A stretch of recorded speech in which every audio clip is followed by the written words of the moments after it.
Ce Q n'est pas le Q de culture, ce n'est pas une lettre ronde et lisse comme un Q peut l'être habituellement.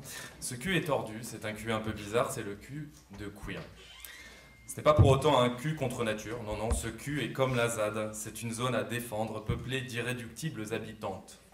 Comme la ZAD, ce Q est perçu comme une déviation à la grande autoroute de la norme démocratique de la 5e, au sacro-centre capitaliste occidental, à la sainte hétéronormativité blanche.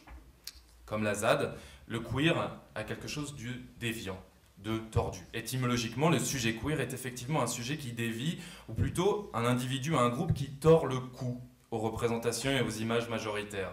C'est en cela qu'il dérange. Zadistes ou queer, donc, leur existence perturbe et interroge. Questionne notre rapport à la consommation des biens, des produits, des corps, à l'économie de marché, à notre économie désirante, à nos identités sociales, de genre ou de sexe. Et parce que les queers et les zadistes se construisent après avoir déconstruit, ils continuent d'entretenir avec la norme un rapport ambigu, lointain et proche à la fois. Souvent situés à la frontière, ils côtoient alors toutes celles et ceux qui se voient elles aussi rejetées dans les marges et contraints de faire de la frontière un habitat par nécessité. Aussi la ZAD, comme les queers, sont très souvent appréhendés comme borderline. Pourtant, si la ZAD peut apparaître comme profondément bizarre, et queer donc, pour la majorité, dans quelle mesure le queer s'incarne-t-il cependant à la ZAD ? La ZAD, lorsqu'on la regarde de loin, ainsi dans un comité de rédaction ou sur un banc d'université, fait miroiter une horizontalité méthodiquement appliquée. En regardant de plus près, cet espace no border est bien plus un espace en construction, un espace aux horizons et à l'horizontalité mouvante. Dans les faits, si le queer également travaille à déconstruire les bordures, les cloisonnements identitaires cette fois, il ne les abandonne pas toujours dans la mesure où il témoigne de différences de parcours, d'expériences singulières, face à la violence par exemple, à faire valoir comme telle. Si la ZAD est très certainement un écosystème complexe, marqué par une certaine diversité et une ouverture peu commune, sans doute est-il également permis de continuer à l'interroger et à la cultiver. Les récents week-ends féministes transpédéguines, la construction d'espaces non mixtes, témoignent d'avancées qui, bien qu'encore fragiles, sont clairement à valoriser. Pas seulement parce que, comme le rappelle la permaculture, il s'agit d'intégrer la différence plutôt que de la rejeter. Également parce que dans les propres marges folles de la ZAD, encore trop discrètes, il est de nombreux individus et il est une richesse dont la teneur et le possible lien communautaire n'a pas toujours été encore complètement envisagé. Comme le rappelle à nouveau la permaculture, les bordures, les marges sont des écosystèmes vivaces, des zones tampons, en même temps que des espaces de résilience insoupçonnés. Tout d'abord pour des raisons stratégiques et militantes.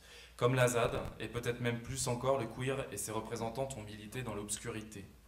Les queers aussi, et peut-être plus encore que les zadistes, ont fait l'expérience de l'extinction. De cette menace, de cette peur de la fin, ils en ont fait une force, ils en ont tiré une créativité militante décomplexée.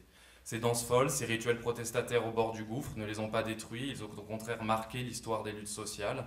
Des tactiques concrètes ont été mises en œuvre, qu'il s'agisse d'Act Up, de Queer Nation, Queer Nation ou de Pink Bloc encore aujourd'hui.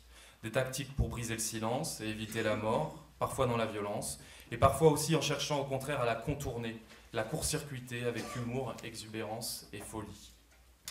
La résilience des mouvements queer a donc quelque chose à voir avec cette capacité à radicalement court-circuiter ces logiques de pouvoir du dessus, comme l'écrit Starhawk.